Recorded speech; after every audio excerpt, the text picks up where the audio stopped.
অস্থিতিশীল তৈরি করার জন্য ইসকন নামীয় সংগঠন বিভিন্নভাবে আক্রমণ করার চেষ্টা করেছে।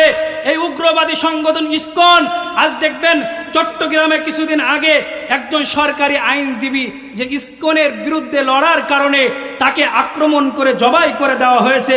আমরা বলতে চাই, এ বাংলাদেশে মুসলমানদের অনেক সংগঠন ছিল। হিজবুত তাহরির নামে একটি সংগঠন ছিল।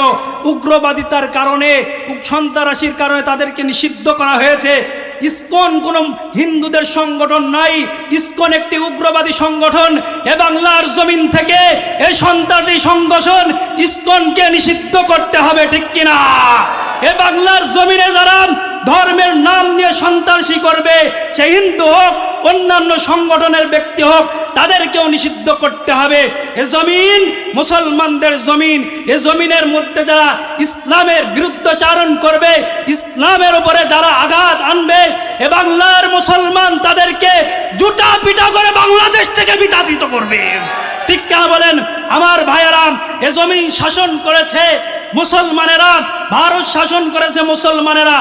আজ বাংলাদেশের উপরে ভারতের গুজরাটের কষায় মোদি সরকার প্রভাব খাটাতে চায়। আমরা বলতে চাই, এ জমিন গুজরাট নয়, এ জমিন মুসলমানদের জমিন। এ জমিন শাহ আহমদ শফির জমিন। এ জমিন আল্লামা বাবুনগরের জমিন।